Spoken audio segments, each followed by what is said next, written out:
keluarga Indonesia, apa kabar? Senang sekali saya Astia Dika bisa kembali menemani Anda di acara Kumpul Keluarga. Nah, keluarga Indonesia setuju nggak nih sama saya kalau anak itu adalah peniru ulung? Nah, gimana ya kalau yang ditiru itu kebiasaan-kebiasaan orang tua? Kadang sih menyenangkan ya, wah anak saya mirip saya. Tapi kalau kebiasaan buruk itu gimana ceritanya? Bagaimana kita hindari itu agar tidak terjadi pada anak kita? Ini yang kita bahas bersama, kalau kita ada Anti Jovita. Halo Anti, apa kabar? Halo Dika, saya luar biasa baik. Dika apa kabarnya? Aku baik Anti, ini pasti jadi satu hal yang dipahami oleh orang banyak bahwa anak itu peniru yang ulung ya Anti ya. Kenapa sih bisa anak itu jadi peniru ulung? Iya, karena anak itu memang belajar dari apa yang dia lihat, apa yang dia dengar dan apa yang dia rasa. Nah, sehingga setiap kali dia lihat dia akan meniru gitu. Kemudian setiap kali dia dengar dia juga akan meniru. Nah, sehingga memang proses belajar si anak memang berawal dari sensorika tentunya, yang berkaitan sama 5 panca indera. Berkaitan apa yang dia lihat, dia dengar, dia rasa dari kulit gitu ya, dia cium, kemudian juga tadi dari tes lidah ya? lidahnya. Jadi itu semua yang dia pelajari berawal dari sensoriknya, sehingga makanya dia akan meniru tentunya.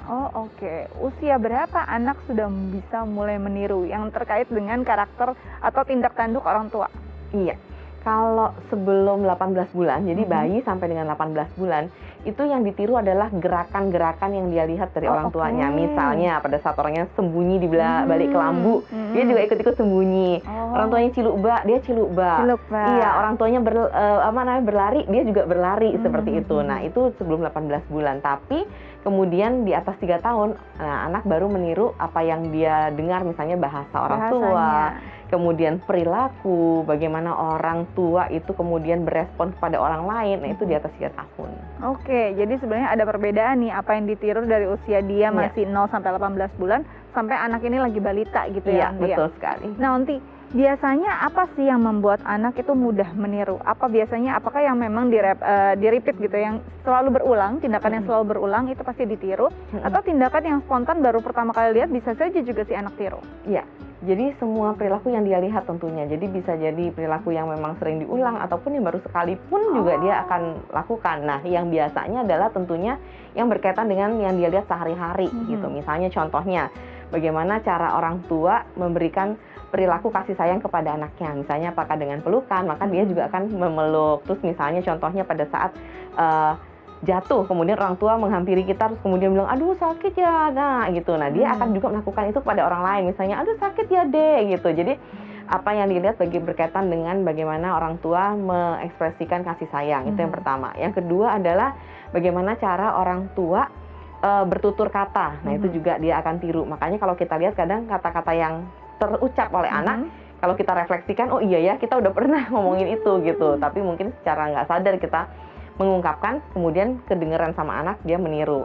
Nah, selain itu juga bagaimana cara kita peduli terhadap lingkungan, itu juga dilihat. Misalnya, cara kita membuang sampah, ya, cara kita kemudian menyayangi hewan-hewan ataupun tumbuhan, nah itu dia lihat dan dia juga tiru. Dan kemudian bagaimana cara kita, contohnya, mengontrol emosi tentunya. Misalnya pada saat kita marah gitu kan ya, bagaimana cara kita marah pun itu kan ditiru anak. Jadi pada saat dia marah misalnya kita cenderung kayak gitu, nah anak juga kan gitu.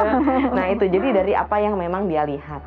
Jadi sebenarnya apapun bentuknya, saat itu menarik perhatiannya, saat itu kayaknya asik untuk dilakukan, anak akan mengulanginya dan meniru itu ya Onti ya. Betul. Bahkan berkaitan nggak sih dengan dialek orang tua? Iya, itu memang ditiru juga tuh, karena setiap hari yang dia dengar adalah dialek atau dengan nada bicara, intonasi gitu ya, tekanan bicara, kan seperti yang memang orang tuanya ucapkan, nah itu akan ditiru anak. Makanya kadang kalau misalnya ada logat-logat budaya tertentu, pasti anaknya juga ngikutin gitu. Makanya kalau kita paling gampang lihat misalnya di sosial media atau di TikTok, kan anak-anak ada yang sudah logat daerahnya kental sekali kan. Karena apa ya? Karena memang dia mendengar setiap hari orang tuanya berbicara dengan cara seperti itu. Jadi memang sebenarnya mulai dari bahasa, tingkah laku, terus bahkan tadi emosi orang tua Iya. itu bisa benar-benar ditiru untuk anak gitu ya nanti ya. Betul, nada bicara, tempo bicara, dan bahkan volume suara. Volume Kan suara ada, juga? iya bener, ada anak-anak misalnya di sekolah, dia cenderung Iya. ngomongnya kenceng terus sama Ah. teman-temannya. Nah, kalau kemudian kita ketemu orang tuanya, oh iya ternyata orang tuanya Oh, juga volumenya sama. kenceng. Oh iya ya, benar-benar benar. Jadi kadang-kadang kita melihat ini ya buah nggak jauh jatuh dari pohonnya gitu ya. Betul Karena memang apa yang anak lihat itu yang akan dia lakukan. Jadi Iya. bagaimana dia terbentuk sebenarnya dengan apa yang panca inderanya dia rasakan ya Onti ya. Betul sekali. Oke, dan sebenarnya berarti perlu hati-hati dong orang tua untuk bisa paling tidak memahami apa yang harus dia perlihatkan pada anak. Betul sekali, jadi sebaiknya kita memberikan contoh sebisa mungkin yang positif, yang baik, yang kita mau anak kita itu tiru gitu. Itu dia. Makanya Berarti harus dipilih ya Iya, Onti ya. dipilih. Kalau kita mau anak kita itu berperilaku baik, maka kita harus memberikan contoh perilaku yang baik juga tentunya. Oke, nah ini dia kalau ternyata memang tanpa sadar kita memperlihatkan perilaku yang buruk dan akhirnya ditiru. Bagaimana caranya kita menghadapi ini atau memperbaikinya nanti kita bahas, tapi kita harus Iya. jeda dulu ya. Keluarga Indonesia jangan kemana-mana, tetap bersama kami di Kumpul Keluarga.